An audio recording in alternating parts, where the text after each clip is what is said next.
નો મારે વિનાશ કરવો છે ત્યારે ઉત્પન્નસ્ય કાર્યદ્રવ્યસ્ય સંજહીર્ષા વસાદ,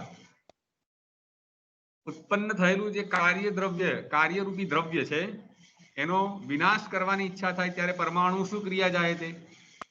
ત્યારે પણ પરમાણુમાં ક્રિયા ઉત્પન્ન થાય છે અને પરમાણુમાં ક્રિયા ઉત્પન્ન થતા એ સમગ્ર સૃષ્ટિનો વિનાશ થાય છે.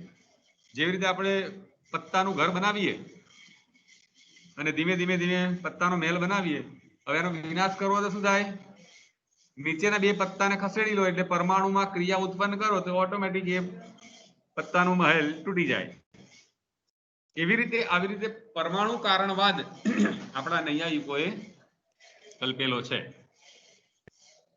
અહીંયા પરમાણુ કારણવાદ થયા પછી વાયુની વાત આપણી પૂરી થાય છે. હવે આકાશનું લક્ષણ આપવામાં આવે છે. તો શબ્દ નામનો જેમનો ગુણ છે એને આકાશ કહેવાય છે. શબ્દ જ્યાં સમવાય સંબંધથી રહે છે, એને આકાશ કહેવાય છે. તચ્ચ એકમ વિભુ નિત્યમ ચ, અને એ પણ કેવું છે? વિશાળ છે, વિભુ છે અને નિત્ય છે. હવે આ ગંધવતી પૃથ્વીની જેમ અહીં વત એવો પ્રત્યય લગાવવામાં નથી આવેલો, થી યુક્ત એવું લક્ષણ આપ્યું નથી, પરંતુ કેવું લક્ષણ આપ્યું છે? અહીંયા ગુણ શબ્દ મૂક્યો છે. કારણ કે ગંધ વગેરે ગુણો પૃથ્વી ઉપરાંત જલ વગેરેમાં પણ જોડાયેલા હોય છે. જ્યારે શબ્દ નામનો અવાજ રૂપી ગુણ તો ક્યાં હોય છે? ફક્ત ને ફક્ત આકાશમાં જ રહે છે. આકાશ એટલે અવકાશ. અવકાશની બહાર તમે જાઓ તો અવાજ સંભળાય નહીં તમને, એટલે આકાશની સાથે જ રહે છે. પાણીમાં નથી રહેતો, વાયુમાં નથી રહેતો, કશામાં રહેતો નથી. એટલે એ આકાશના શબ્દ નામનો ગુણ ક્યાં રહે છે? ફક્ત ને ફક્ત આકાશમાં રહેતો હોવાથી અહીંયા લક્ષણમાં ગુણ શબ્દ મૂક્યો છે. એટલે આકાશને બીજા દ્રવ્યોથી ભિન્ન કરી આપનાર આ શબ્દ નામનો એકમાત્ર ગુણ આકાશમાં રહેલો છે. આ દર્શાવવા માટે ગુણ શબ્દ મૂકેલો છે. આ રીતે આકાશ એક વ્યાપક અને નિત્ય છે. ઘટ આકાશ, મઠ આકાશ એટલે ઘરનું જે આકાશ છે, મઠનો જે આકાશ છે, એ બધા જે શબ્દો બનેલા છે એ કેવા શબ્દો છે? એ બધા શબ્દો ઉપાધિને કારણે આવેલા છે. પરંપરાથી જોડાયેલા નથી, પરંતુ પાછળથી જોડાયેલા. જેવી રીતે દંડી વ્યક્તિ સાથે પાછળથી જોડાયેલો હતો, એ રીતે આ ઘટ,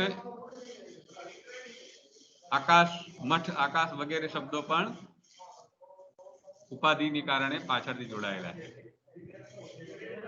અણુ, રસ્વ, મહત અને દીર્ઘ, આ ચાર પ્રકારના પરિમાણો છે. પરિણામ થઈ ગયું છે. આ પરિમાણો કેવા છે? કે જે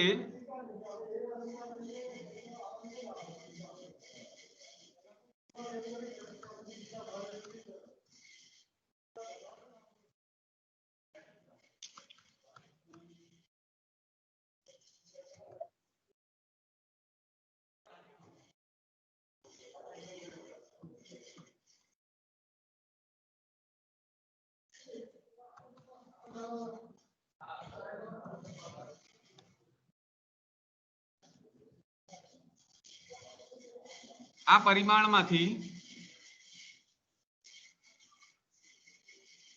પરમ મહત,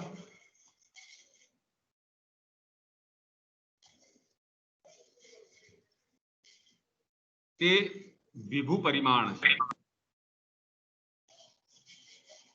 ચાર પરિમાણો છે ને, અણુ, રસ્વ, મહત અને દીર્ઘ. રસ્વ દીર્ઘ એટલે લાંબા ટૂંકા એટલે ઉપર નીચેની દ્રષ્ટિએ જાય અને અણુને મહત્વ સંકોચાની દ્રષ્ટિએ નાનું અને મોટું એવી રીતે આમાંથી જે એની સાથે જો પરમ શબ્દ જોડાય વિશેષણ જોડાય તો એ વિભુ પરિમાણ છે. સૌથી વ્યાપક પરિમાણ કયું છે? એ પરમ મહત છે. તો એ પરમ મહત એ પરિમાણ કોની સાથે જોડાયેલું છે? તો આ પરમ મહત એ પરિમાણ એ આકાશ સાથે જોડાયેલું છે અને એનું લક્ષણ આપેલું છે નંબર 2 કે બધા જ મૂર્ત દ્રવ્યો સાથે જેનો સંયોગ થતો હોય તે દ્રવ્યને વિભુ કહે છે. એટલે મૂર્તિવંત જે પરિમાણો છે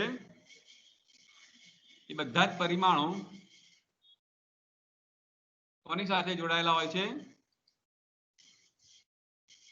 વિભુ પરિમાણની સાથે જોડાયેલા હોય. અને વિભુ પરિમાણ એટલે કોણ?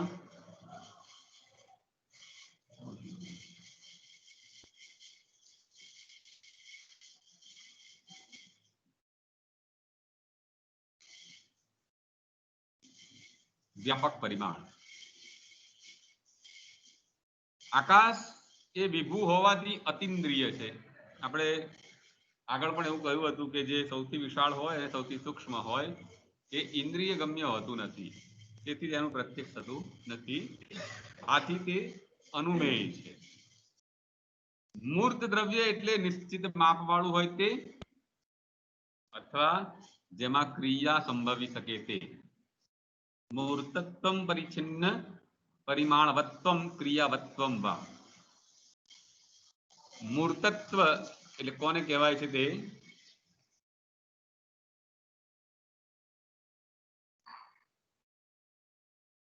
ટેબલ, આપણા શરીર વગેરે એ મૂર્ત દ્રવ્યો છે. જ્યારે પૃથ્વી, અપ, તેજસ, વાયુ અને મન એ મૂર્ત દ્રવ્યો છે. પૃથ્વી, અપ, તેજ, વાયુનું પરિમાણ છે, ચોક્કસ માપ વાળા છે અને મન એ ગતિશીલ છે. બે આપ્યા લક્ષણ. પરિમાણવત્વમ એટલે કે ચોક્કસ પરિમાણ વાળા હોય અને ક્રિયા વાળા હોય એને મૂર્ત કહેવાય. બીજી રીતે જોઈએ તો પૃથ્વી, અપ, તેજ, વાયુ, આકાશ એ ભૂત દ્રવ્યો છે. તમે ભૂત દ્રવ્યની વ્યાખ્યા આપી. ભૂતત્વમ નામ બહિરિન્દ્રિય ગ્રાહ્ય વિશેષ ગુણવત્વ એટલે કે જે બહારની ઇન્દ્રિયોથી ગ્રહણ કરી શકાય તેવા અને વિશેષ ગુણ વાળા હોય તે ભૂત દ્રવ્ય કહેવાય. આ 5 ભૂત દ્રવ્યો કેવા છે? રૂપરસ, ગંધ, સ્પર્શ અને શબ્દ એવા વિશેષ ગુણથી યુક્ત છે. ભૂત દ્રવ્યોની દ્રષ્ટિએ મન એ ભૂત નથી અને મૂર્ત દ્રવ્યોની દ્રષ્ટિએ આકાશ એ મૂર્ત નથી. ભૂત દ્રવ્ય માટે એક એવું લક્ષણ અપાયું છે કે જે એટલું વિશાળ, એટલું અથવા તો બીજા ભૂત દ્રવ્યો સાથે મળીને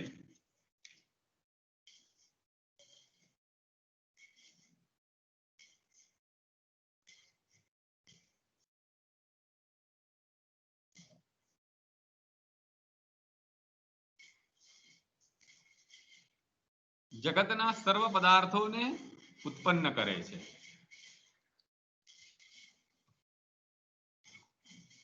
ભૂત દ્રવ્ય કોને કહેવાય? પંચમહાભૂત કહે છે ને આપણે. તો પંચમહાભૂત એ એકલું અથવા તો બીજાની સાથે મળી અને જગતના પદાર્થોને ઉત્પન્ન કરે છે. આ રીતે આકાશ એ શબ્દને ઉત્પન્ન કરે છે, તેથી ભૂત દ્રવ્ય કહેવાય. અને પેલા 4 તો ઉત્પન્ન કરે જ છે, પૃથ્વી, અપ, તેજ, વાયુ. જ્યારે મન કોઈ પણ પદાર્થ ઉત્પન્ન નહીં કરતું હોવાથી એ ભૂત દ્રવ્ય નથી. ઓકે, તો આ રીતે એનો એક ડાયાગ્રામ તમારા મનમાં સેટ થાય એવી રીતે જોઈ લો. કેવા છે મૂર્ત દ્રવ્યો અને ભૂત દ્રવ્યો? પૃથ્વી, અપ, તેજસ અને વાયુ કેવા છે? બહારની ઇન્દ્રિયોથી ગ્રાહ્ય છે અને વિશેષ ગુણ યુક્ત છે. આકાશ એ કેવું છે? બહારની ઇન્દ્રિયોથી ગ્રાહ્ય નથી, પરંતુ એ વિશેષ ગુણ યુક્ત છે. જ્યારે પૃથ્વી, અપ, તેજ અને વાયુ એ કેવા છે? બહિરિન્દ્રિય ગ્રાહ્ય છે. બરાબર છે? અને આ મૂર્ત દ્રવ્યો કેવા છે? પૃથ્વી, અપ, તેજ, વાયુ અને મન. આવી રીતે લેવાના. એ કેવા છે? એ મૂર્ત દ્રવ્યો છે. કાળ, દિશા અને આત્માની વાત નથી આમાં. ક્લિયર આટલું? અને આપણે કલર બદલી કાઢીએ.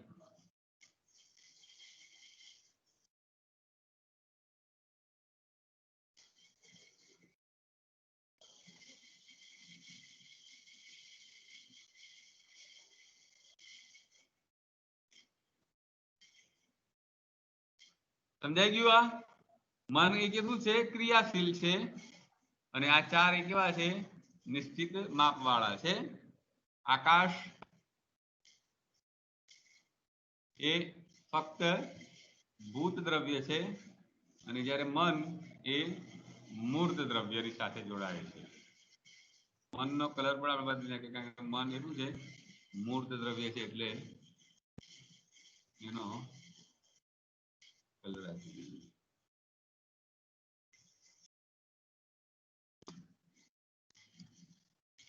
સમજાઈ ગયું આખો ચાર્ટ તમારા મનમાં? ભાઈ મિતુલ,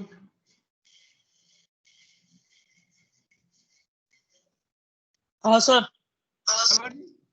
બહિરિન્દ્રિય ગ્રાહ્ય, બહારની ઇન્દ્રિયોથી આ દેખાય, ગ્રહણ કરી શકાય છે તે, અને મન જેમાં ક્રિયાશીલ રહેલે છે તે. ઓકે, આગળ ચાલીએ.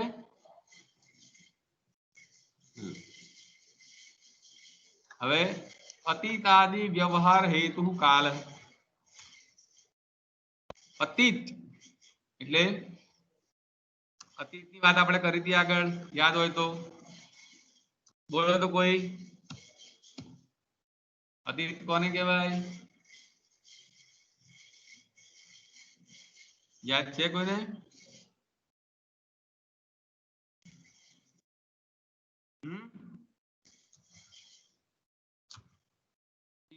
શું કર્યું તું?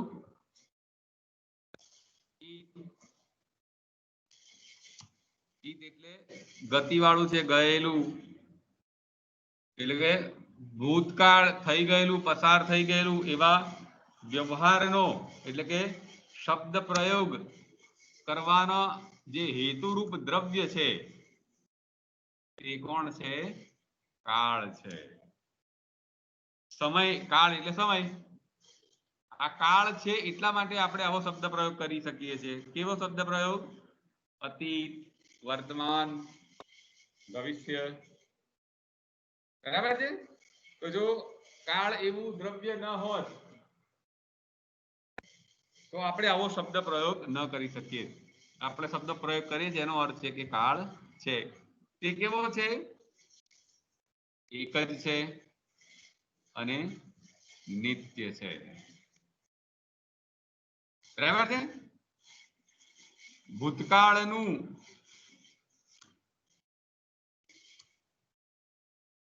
એવો આપણે શબ્દ પ્રયોગ કરીએ છીએ, એનો અર્થ એવો થાય છે કે કાળ એ એનું અસાધારણ નિમિત્ત કારણ છે. ભૂતકાળનું એવો પ્રયોગ આપણે કર્યો, તો શા માટે એવું પ્રયોગ કરીએ આપણે? કારણ કે આપણને ખબર છે કે સમય છે, કાળ છે. જોકે અન્નમ ભટ્ટે આ જે વ્યાખ્યા આપેલી છે તે એકદમ સાદી અને વ્યવહારુ છે, પરંતુ એ કાળના અર્થને પૂરેપૂરો પ્રગટ નથી કરતી. કાળ એ શબ્દ વ્યવહારનું નિમિત્ત કારણ છે. જેમ કે ઘટ એવા શબ્દ પ્રયોગથી કે વ્યવહારથી જે દર્શાવાય એ ઘટ વસ્તુ એ વ્યવહાર ગમ્ય છે. ઘટ શબ્દ બોલવાની સાથે આપણને કોનું જ્ઞાન થાય? એક વસ્તુનું જ્ઞાન થાય. એવી રીતે કાળ એવો શબ્દ બોલતાની સાથે આપણા મનમાં જે अर्थ उत्पन्न थाय कयो भूत वर्तमान के भविष्य तेनो ज निर्देश थाय छे। आवा शब्दोनी योग्य समजूती आपवानो कोईक मार्ग न जणाता काळ नामना स्वतंत्र द्रव्यनी कल्पना करवामां आवी छे। અને સાથે સાથે તેમાંથી ભૂતકાળ વગેરે જેવા વ્યવહારો અવતર્યા છે। વિશ્વનાથ તેની એક સરસ મજાની વ્યાખ્યા કરે છે। જન્યાનામ જનકઃ કાલો જગતમાશ્રયો મતઃ। કાળ કોણ છે? જન્યાનામ જનક છે। જન્યાનામ જનક એટલે કોણ? તો કે જે ઉત્પન્ન થયેલા તમામ પદાર્થોનો જનક છે। ઉત્પન્ન થયેલા તમામ પદાર્થોનો જનક। કોઈ પણ પદાર્થ ઉત્પન્ન થશે એ કોઈક ને કોઈક સમયમાં જ હશે ને। કોઈ પણ ઘટના બની હશે, તમે કહેતો ને કઈ તારીખે બની, કેટલા વાગ્યે બની, તો જે કોઈ વસ્તુ બને છે, જે કોઈ પદાર્થ બને છે એની ચોક્કસ નિશ્ચિત તારીખ હોય છે। તારીખનો અર્થ થાય છે કાળ હોય છે।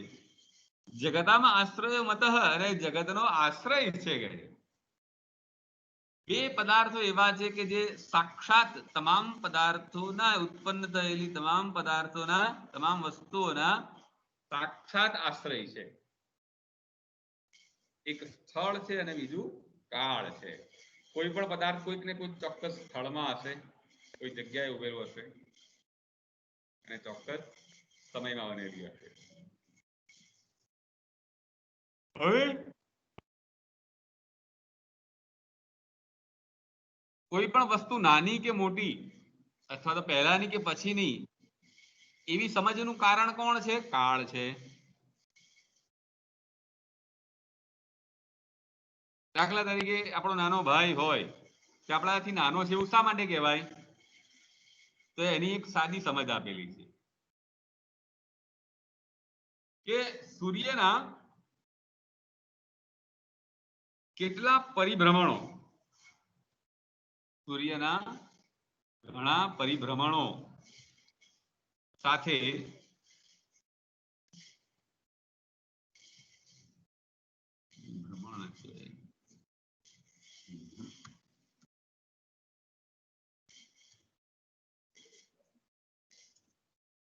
સૂર્યના ઘણા પરિભ્રમણો જે વસ્તુ સાથે સંબંધ થાય તે વસ્તુ પહેલાની કહેવાય, એટલે કે મોટી કહેવાય।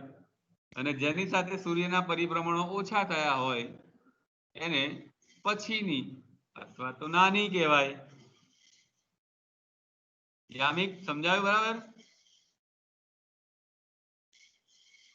હા બરાબર। આપણે પેલી સાદી ભાષામાં કહીએ છીએ ને કે તારા કરતા વધારે દિવાળીઓ જોઈ છે। તો દિવાળી વધારે જોવી એનો અર્થ કે વધારે વર્ષો જોયા। સૂર્યના પરિભ્રમણો જે જન્મ્યો પહેલો હોય એની પાછળ સૂર્યના પરિભ્રમણો વધારે થયા હોય અને પછી જન્મ્યો એની પાછળ ઓછા થયા હોય।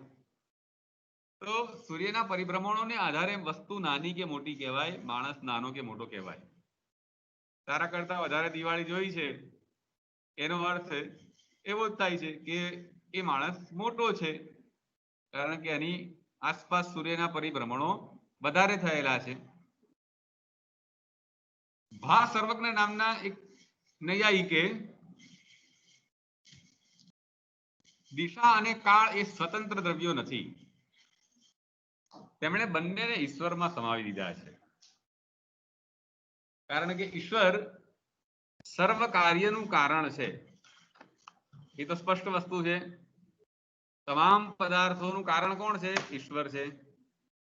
અને ઉદયનાચાર્યએ કિરણાવલીમાં કાલખંડો ગણાવ્યા। જો મજાની વસ્તુ હવે આવી, આપણે કહીએ ને કે માણસ એક ક્ષણમાં નાશ પામી ગયો, પણ ક્ષણ ના કહેવાય એને। જો ક્ષણને કેટલી વાર લાગે, આપણે ત્યાં નાનામાં નાનો ભાગ બતાવેલો છે, નાનામાં નાના ભાગની પણ વાત અહીંયા કરેલી છે। જોજો, 2 ક્ષણ હોય બરાબર એક લવ થાય.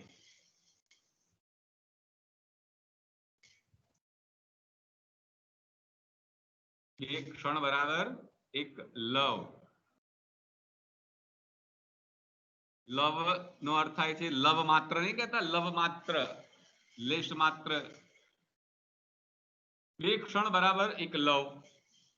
2 લવ બરાબર એક નિમેષ. એટલે જો 4 ક્ષણ થઈ. નિમેષ એટલે શું? પાપણ ઉપરથી નીચે લઈ જવા જેટલો સમય લાગે ને એટલો સમય નિમેષ કહેવાય. પલકારો મારવાનો, ધીમે ધીમે નહીં મારવાનો, જોરથી મારવાનો. એટલે જેમ વાગતો હોય એમ નોર્મલ પલકારો. ઉપરથી નીચે આવે ત્યારે 4 ક્ષણો થાય. એટલે પાપણ અડધી બંધ થઈ હોય એમાં ક્ષણ કહેવાય. જો સેકન્ડ નો પણ 10મો 15મો ભાગ આપણે ત્યાં ગણાવેલો છે. એટલે એક નિમેષ એટલે પાપણ ઉપર નીચે જઈને આવે એમાં કેટલા લવ થાય? 2 લવ થાય. અને એક લવ બરાબર 2 ક્ષણ, તો એક લવ બરાબર 4 ક્ષણો થઈ. 18 નિમેષ બરાબર એક કાષ્ઠા થાય.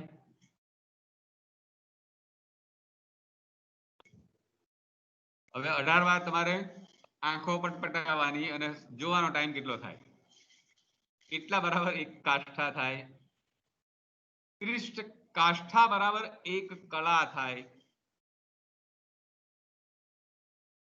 અને 30 કળા બરાબર એક મુહૂર્ત થાય. આપણા મુહૂર્ત હોય છે ને સવાર સાંજના 12 મુહૂર્ત હોય છે. એ મુહૂર્ત એટલે 48 મિનિટ. 6 વાગ્યાથી કે 1.5 કલાકના મુહૂર્ત હોય છે. એમાં 2 મુહૂર્ત ગણાય. એમાં 1.5 કલાક ગણતા હોય છે. અને આવા 30 મુહૂર્ત બરાબર એક રાત્રિ અને દિવસ. ગુણાકાર કરો. 48 ગુણ્યા 30 કેટલી મિનિટો થાય છે? જુઓ, 48 ગુણ્યા 30 બરાબર 1440 મિનિટ થઈ. ભાગ્યા 60 કરો, 24 કલાક થઈ ગયા. જો દેખાય છે બધાને? દેખાય છે?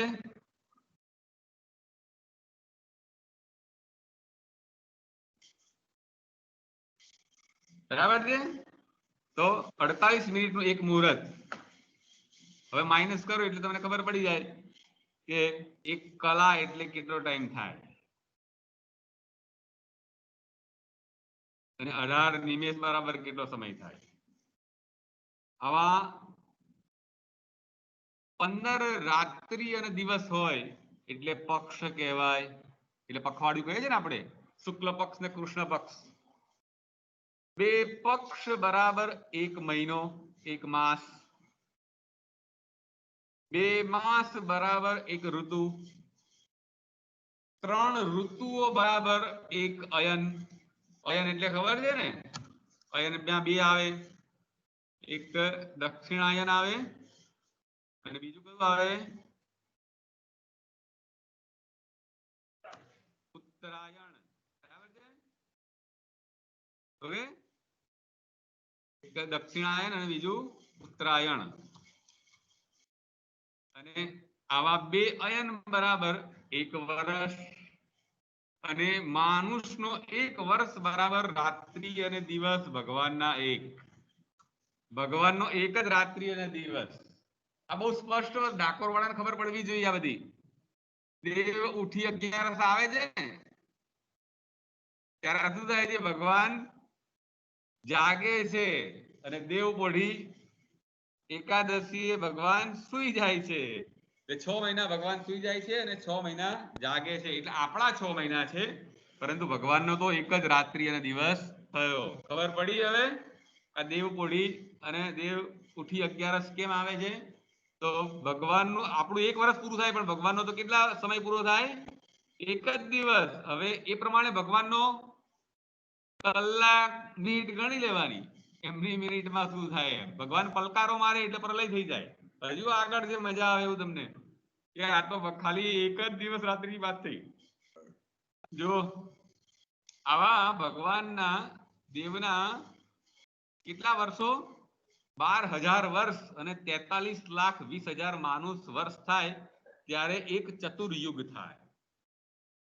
ચતુર્યુગ એટલે કોણ? તો ચતુર્યુગમાં કલયુગ કોણ કોણ આવે ચતુર્યુગમાં? કલયુગ, દ્વાપર, ત્રેતા અને સતયુગ.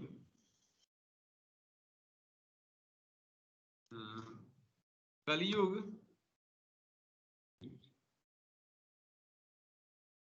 દ્વાપર,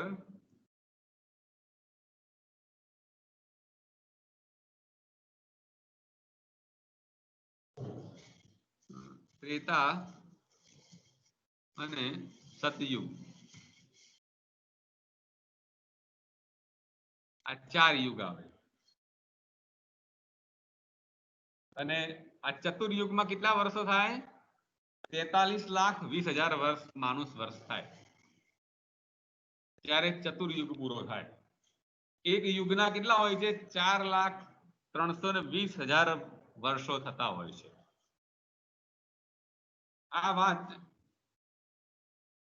ન્યાય ભાષામાં, સર્વજ્ઞની ન્યાય ભાષામાં આ કાલખંડો એમણે ગણાવેલા છે.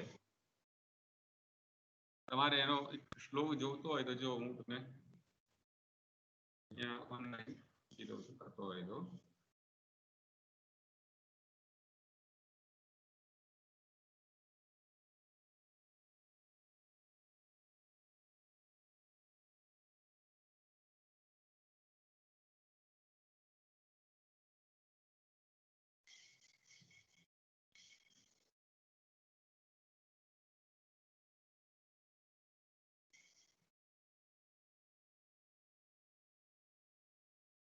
જો આવી ગયો અહીંયા. આ જે કાલખંડો ગણાવ્યા ને એ બધા જ કાલખંડોની વાત અહીંયા આવી ગયેલી છે. અને છેલ્લે વાત કરીએ બીજામાં મૂકી દો.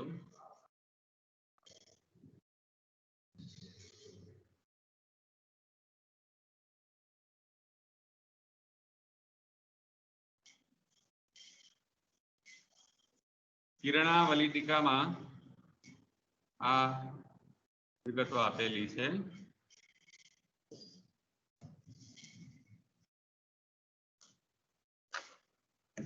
કિરણાવલી ટીકાના 61માં પેજ ઉપર આપેલું છે વિગતો.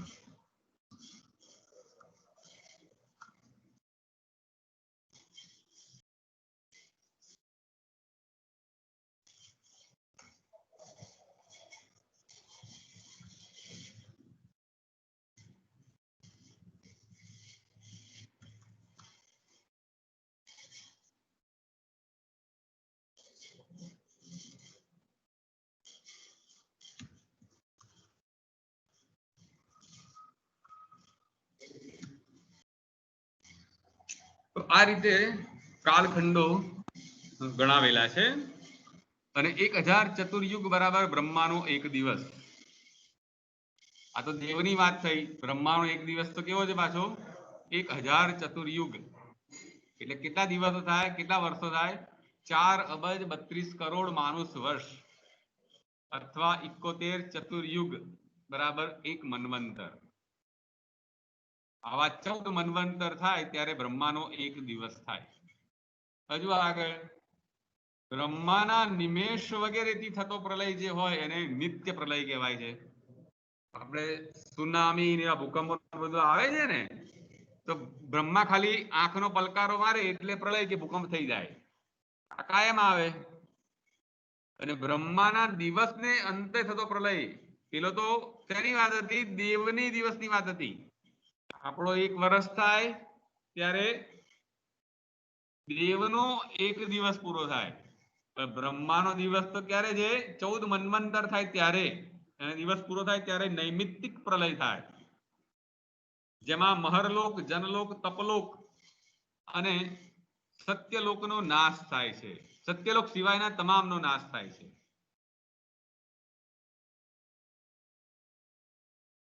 અને એવા બ્રહ્માના 100 વર્ષ, 1 વર્ષ નહીં હો, 100 વર્ષ એટલે કે મહાવિષ્ણુનો એક દિવસ થયો. બ્રહ્માના 100 વર્ષ એટલે મહાવિષ્ણુના એક દિવસ થતો તે પ્રલય એ પ્રાકૃતિક પ્રલય છે. અને એવા મહાવિષ્ણુના 100 વર્ષ પછી જે પ્રલય થાય તે આત્યંતિક પ્રલય કહેવાય અથવા મહાપ્રલય કહેવાય. ઓકે, તો મહાપ્રલય ક્યારે આવે કે જ્યારે મહાવિષ્ણુના 100 વર્ષ પૂરા થાય ત્યારે આવે, એમને એમ ના આવે. બરાબર છે.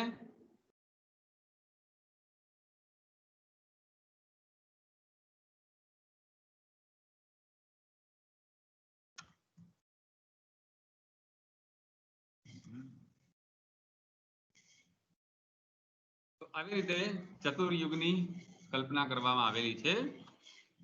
તો પછી બીજો જે ભાગ આવે છે એ દિશાની વાત આવે છે. પ્રાચ્યાદિ વ્યવહાર હેતુ દિક દિશા એટલે કે અહીંયા પ્રાચ્યાદિ શબ્દો જે છે તે બે રીતે શબ્દ સમજાવેલો છે.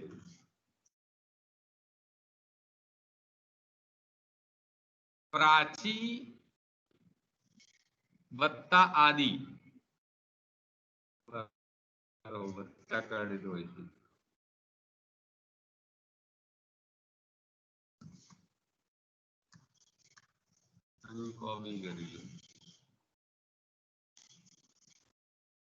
પ્રાચી વત્તા આદિ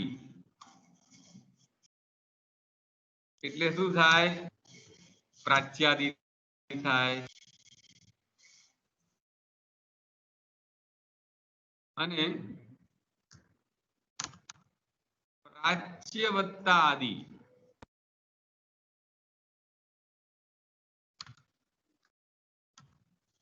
એનો પણ અર્થ એવો થાય પ્રાચ્યાદિ. પ્રાચી વત્તા આદિનો પણ અર્થ થાય પ્રાચ્યાદિ અને પ્રાચ્ય વત્તા આદિનો પણ અર્થ થાય પ્રાચ્યાદિ.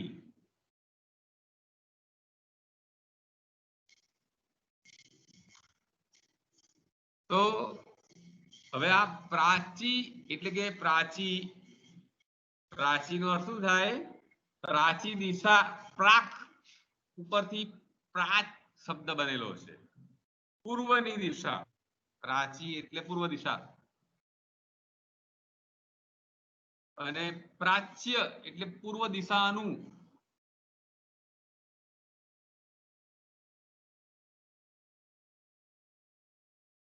એટલે કે પૂર્વ દિશા અથવા તો પૂર્વ દિશાનું પેલામાં હતું ને ભૂતકાળ, એ ભૂતકાળનું એવો શબ્દ પ્રયોગ કરવાનું કારણ કોણ હતું? કાળ હતો.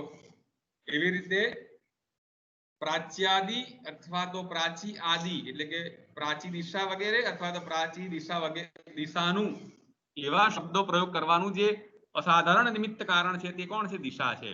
દિશા છે એટલે આપણે બોલીએ છીએ કે પૂર્વમાં આવેલું છે અથવા તો પૂર્વ દિશા તરફ માણસ ગયો. આવો જે શબ્દ પ્રયોગ કર્યો છે એનું કારણ કોણ છે? આ દિશા નામનું તત્વ છે, દ્રવ્ય છે તે છે. અને આ દિશા કેવી છે? વિભવી. વિભવી એટલે વિભુજ, પણ સ્ત્રીલિંગ શબ્દ હોવાથી વિભવી નામ પડેલું છે. અને કેવી છે? નિત્ય છે. હવે જે દ્રવ્યો આવે છે, કયા દ્રવ્યો આવવાના છે? બધા જ નિત્ય દ્રવ્યો આવવાના છે. આકાશ, કાળ, દિશા, આત્મા અને મન, આ બધા દ્રવ્યો કેવા છે? એ નિત્ય દ્રવ્યો છે. એટલે આ કાળની જેમ દિશા પણ એ તમામ કાર્ય માત્ર, આપણે આગળ જ વાત કરી કે તમામ કાર્ય માત્રનું કે વસ્તુ માત્રનું અસાધારણ નિમિત્ત કારણ છે. કારણ કે ઘટની ઉત્પત્તિનું કાર્ય કોઈક ને કોઈક દિશામાં થવાનું છે અને કોઈક ને કોઈક સમયમાં થવાનું છે. અમુક પદાર્થને માટે આપણે પૂર્વનો અથવા અમુક ભાગ માટે પૂર્વનો એવો જે શબ્દ પ્રયોગ કરીએ છીએ, આ શબ્દ પ્રયોગ રૂપી કાર્યનું અસાધારણ નિમિત્ત કારણ કોણ છે? દિશા છે. આ રીતે સૂર્યનો ઉદય જ્યાંથી થાય એ ઉદયાચલ પાસેની દિશાને પૂર્વ દિશા કહેવાય છે. તેમજ જ્યાં આથમે એ દિશાને પશ્ચિમ દિશા કહેવાય છે.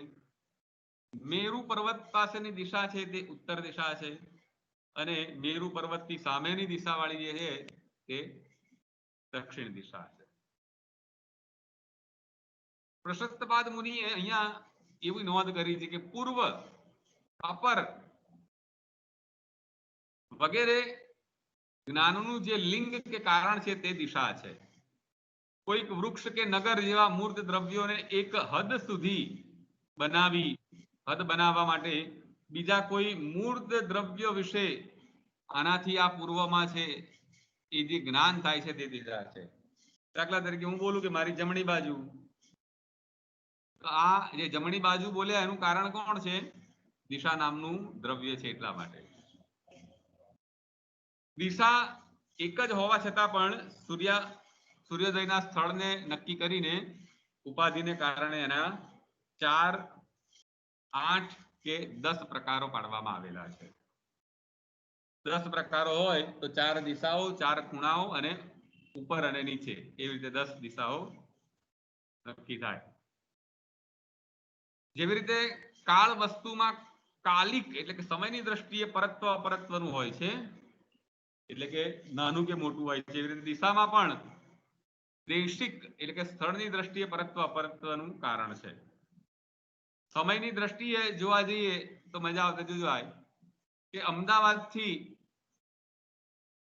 ડાકોર જતા ગોધરા દૂર પડે છે. અમદાવાદથી ડાકોર નજીક છે અને અમદાવાદથી ગોધરા દૂર છે. કેમ આવું છે? કારણ કે અમદાવાદમાં અને ડાકોરની વચ્ચે અપરત્વનો સમવાય સંબંધથી રહે છે, અને પરત્વ એ ડાકોરથી ગોધરામાં સમવાય સંબંધથી રહે છે. આ અપરત્વ અને પરત્વના સમવાયી કારણ એવો અનુક્રમે અમદાવાદ અને ડાકોર છે, પરંતુ એ અપરત્વ પરત્વનું અસમવાયી કારણ દિશા અને અમદાવાદનો સંયોગ થાય છે. દિશા અને ડાકોર વચ્ચેનો સંયોગ છે. સંયોગનો એક બાજુનો આશ્રય ગામ છે તો બીજી બાજુનો આશ્રય દિશા છે. અમદાવાદ અને ગાંધીનગર વચ્ચે કેમ આવું દૂર નજીકનું કેમ કહેવાય છે? તો કે જે અમદાવાદ અને ગાંધીનગરની વચ્ચે અને અમદાવાદ અને ડાકોરની વચ્ચે જેટલા વૃક્ષોનો સંયોગ થાય છે એના કરતા વધારે વૃક્ષોનો સંયોગ અમદાવાદથી ગોધરા વચ્ચે થાય છે.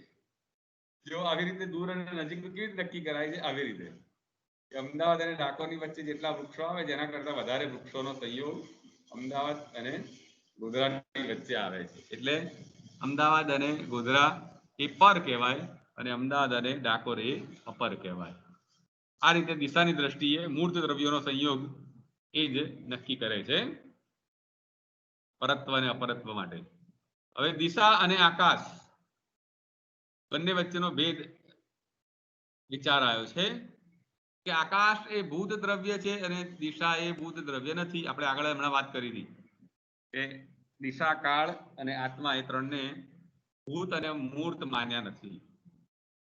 આકાશ એ શબ્દનું સમવાયી કારણ છે, જ્યારે દિશા એ વિશેષ ગુણનું સમવાયી કારણ બનતી નથી. જોકે દિશા દ્રવ્યમાં સંખ્યા, પરિમાણ, પૃથકત્વ, સંયોગ, વિભાગ એ સામાન્ય ગુણો રહેતા હોય છે સમવાય સંબંધી, જ્યારે આકાશમાં કોઈ પણ દ્રવ્યને આકાશ એ કોઈ પણ દ્રવ્યને જગ્યા પૂરી પાડે છે, અવકાશ પૂરો પાડે છે. દિશા એ અમુક પદાર્થ બીજા પદાર્થની અપેક્ષા એ ક્યાં છે એ સૂચવે છે, જ્યારે આકાશ એ આકાશનું વાસ્તવિક અસ્તિત્વ છે અને દિશા એ માત્ર આત્મલક્ષી અનુભવથી સમજાય છે. દિશાને અનુમાનથી જ સમજાવવાનું છે. કોઈ કઈ દિશામાં ઊભો છે એના આધારે નક્કી થાય કે એને કઈ દિશા માનવી. મારો જમણો હાથ આ બાજુમાં હોય પણ તમારો જમણો હાથ બીજી દિશામાં હોય એટલે સાપેક્ષ બુદ્ધિથી સમજાતું હોય છે. આ રીતે દિશાનું નિરૂપણ કરવામાં આવ્યું છે. ઓકે, આટલે સુધી રાખીએ છીએ. આત્માની વાત આપણે આવતીકાલે કરીશું. સમય બધાને પહોંચી ગયો છે ને એટલે કોઈ ભૂલ ના કરે. હવે હા, ટાઈમ ટેબલમાં એ પ્રમાણે લખી રાખજો. સર હા આ પીપીટી સર શેર કરજો. હા હા, એટલે બધું થોડુંક બાકી છે ને, જો તમે કરવાનું એટલે મેં બાકી રાખ્યું છે. એટલે સંપૂર્ણ તમારી પાસે આવી જાય ને એટલા માટે મેં નથી કરી. જેટલું બને એટલું વધારે તમને મળે એવો વિચાર કરીએ છીએ.